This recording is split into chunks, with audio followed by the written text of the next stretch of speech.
The dawn of gunpowder.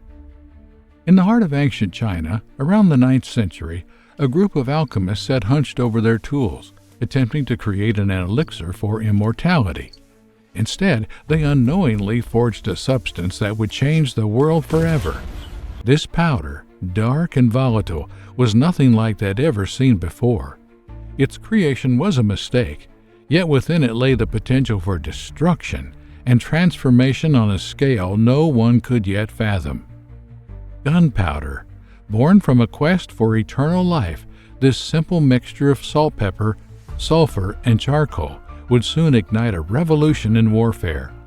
What started as a mere curiosity became the catalyst for one of the defining shifts in history. For centuries, the world fought battles using swords, shields, and arrows, tools of close combat, forged from human strength and skill. But with the arrival of gunpowder, the landscape of battle would shift forever. No longer would castles stand unscathed. No longer would knights remain unbeatable in armor. Gunpowder introduced a new power, one that, once unleashed, could never be contained again.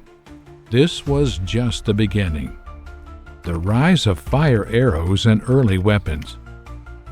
By the 10th century, the Chinese had begun to see the true potential of the substance they had stumbled upon. What was initially used for ceremonial fireworks became a tool of war. The first weapon that harnessed the power of gunpowder was the fire arrow, a simple yet effective projectile. These arrows were tipped with a small tube of gunpowder, and when shot, the fuse would ignite, causing a deadly explosion on impact. It was a sight unlike anything seen before on the battlefield. Arrows that not only flew through the air, but could send fire and destruction straight into enemy ranks.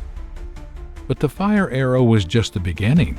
The Chinese military soon adapted the fire arrow technology into more powerful weapons, creating the fire lance. These early guns were made from bamboo or metal tubes filled with gunpowder, used like a spear to project fire and shrapnel at foes. Imagine soldiers on horseback wielding these lances, the roar of gunpowder filling the air as enemy forces recoiled in fear. These fire lances gave their wielders an unmatched advantage in the chaos of battle. While rudimentary, they signaled a shift in military thinking. No longer was the strength of a soldier's body or the skill of the archer the only deciding factor. Now, technology could tip the balance. As the knowledge of these powerful weapons spread across China and beyond, it sparked curiosity and fear alike. The seeds of innovation were planted. What started as a simple arrow would soon evolve into something far more destructive. As the world turned its gaze toward the east, the game of war was about to change forever. The spread of gunpowder across the world. By the 12th century, the knowledge of gunpowder had begun to spread far beyond China. Carried along the Silk Road through the movement of merchants, scholars, and conquerors. The Mongols, who encountered gunpowder during their vast conquest, became key players in transmitting this powerful secret across Asia and into the Middle East. Their military campaigns allowed them to introduce new technologies and strategies that forever altered the course of warfare. The Mongols, ruthless and efficient, saw firsthand how gunpowder could change the tide of battle. As the Mongol Empire extended its reach into Persia, the Middle East began to see the first true use of gunpowder in military combat. The Mamluks, a military class that ruled Egypt, were quick to adopt and refine gunpowder weaponry. They crafted early rocket launchers and bombs, and by the 13th century, these weapons began appearing in battles across the region. The Mamluks' use of gunpowder weaponry, including their devastating use of rocket-propelled projectiles, would come to define their military might. Meanwhile, across the Mediterranean, Europeans were beginning to take notice. By the 14th century, the knowledge of gunpowder and its applications had reached the Western world, largely through the Mamluks and the Mongols. Initially, gunpowder was used for fireworks and small arms, but soon cannon technology began to emerge. As European powers witnessed the devastation wrought by gunpowder during sieges in the Middle East and China, they realized that this was no mere curiosity. It was a game changer. The next great leap came when gunpowder artillery made its way into the hearts of Europe. By the 14th century, cannons began appearing on European battlefields, signaling the start of a new age in warfare. This marked the beginning of a technological arms race, where each region raced to improve upon the last, leading to new forms of artillery and more effective tactics that would reshape the battlefield forever. The birth of cannons in siege warfare. By the 14th century, the true power of gunpowder was beginning to make itself felt on the battlefield. In the hands of European engineers and military tacticians, cannons became the game changer that altered the course of warfare. What had started with small arms like fire arrows and fire lances had now evolved into massive siege weapons, capable of laying waste to fortifications that had stood for centuries. The early cannons, bombards, were crude but effective. Made of iron and bronze, these massive guns were designed to launch large stone projectiles at enemy walls, shaking the very foundations of medieval fortresses. They were first used in siege warfare, a crucial aspect of medieval military strategy. The new weaponry meant that once impenetrable cities could now be breached by firepower rather than human strength. As a result, entire regions that had previously relied upon the protection of their stone walls were left vulnerable. In 1346, during the Battle of Crécy, cannon fire was used for the first time on a large scale in Europe. The effectiveness of these new weapons was undeniable, but it wasn't just the artillery itself that had an impact. It was the way it shifted the nature of warfare. No longer could a defender hide behind thick walls, confident that no weapon could break through. The arrival of cannons brought an end to the age-old concept of castle invincibility, replacing it with a new era of destruction by artillery. This shift in siege warfare led to the development of new fortifications designed to withstand the relentless bombardment of cannons. Star forts and bastions emerged in the late medieval period, featuring angular designs and thick, sloped walls that helped deflect cannonballs and limit their destructive impact. The entire approach to defense had to evolve, and with it, the way wars were fought changed forever. The emergence of firearms and gunpowder-based warfare. As the 15th century dawned, the world of warfare saw another dramatic shift. While cannons had redefined the nature of siege warfare, it was the advent of handheld firearms that truly changed the face of battle. The matchlock arquebus, the first true firearm, marked the beginning of personal firepower. With this weapon, soldiers could now carry the power of a cannon in their hands, turning the tide of battle in ways previously unimaginable. The matchlock arquebus was a simple yet revolutionary weapon. A gun that used a match, a slow-burning cord, to ignite the gunpowder in the barrel. This allowed infantry to fire at a distance, unlike the close combat of swords and spears that had defined medieval battles.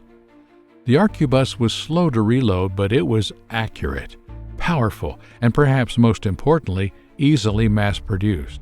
This made firearms accessible to regular soldiers, dramatically expanding the scale and reach of armies.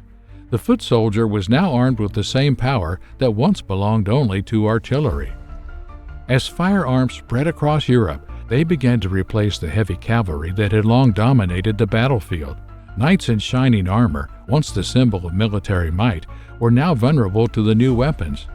The arquebus and early pistols rendered the knight's armor less effective, as gunpowder could pierce through metal, diminishing the once unassailable dominance of knights. This shift marked the decline of the feudal knight and the rise of professional standing armies.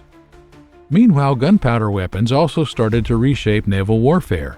Cannons were mounted on ships, leading to the rise of gunpowder-armed fleets that could control the seas. The development, together with the firearms and infantry and cavalry units, made gunpowder the single most influential force in shaping warfare, laying the foundation for the future of military technology. The transformation of fortifications. With the rise of gunpowder weaponry, particularly cannons and bombards, the medieval concept of fortress design began to undergo a radical transformation. For centuries, castle walls and fortifications had been built to withstand traditional weapons, arrows, catapults, and siege towers. However, the advent of gunpowder changed the dynamics of defense completely. Once symbols of impregnable power were no longer the ultimate form of military protection. The sheer destructive force of cannonballs, capable of tearing through thick stone walls, rendered traditional fortifications obsolete. Bombards, which could launch massive stone projectiles, were especially devastating during sieges. The Battle of Constantinople in 1453 provided one of the most dramatic examples of this shift. The Ottomans, led by Sultan Mehmed II, used massive cannons to breach the walls of what had once been thought of as an impenetrable city.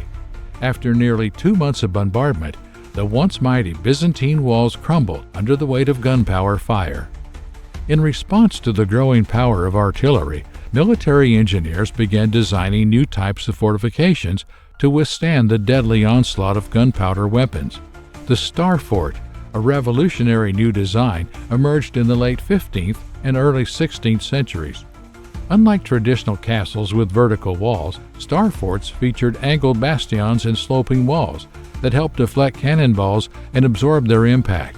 This new design allowed defenders to cover multiple lines of fire and withstand more intense bombardment. The introduction of these fortifications also led to the rise of a new kind of military engineer, one focused on the design of defensive structures that could hold up against the power of gunpowder artillery. Fortresses were no longer merely strategic locations.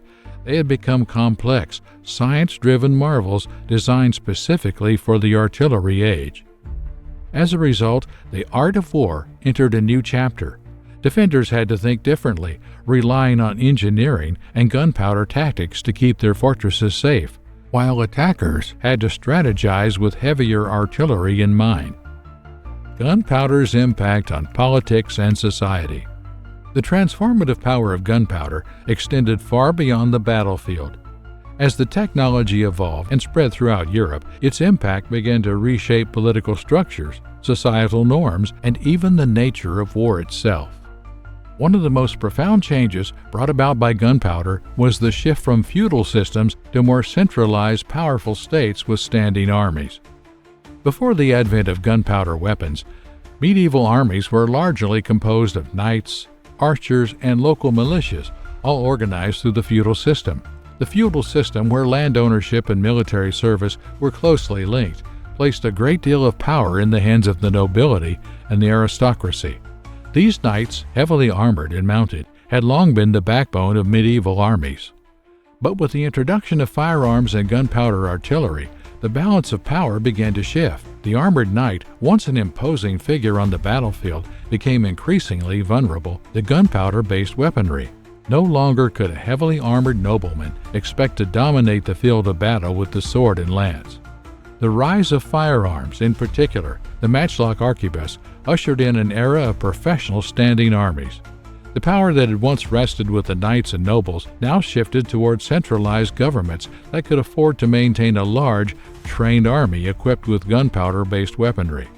These new armies, made up of common soldiers, leveled the playing field. A well-trained infantry armed with firearms could now face off against heavily armored knights, forever altering the social order.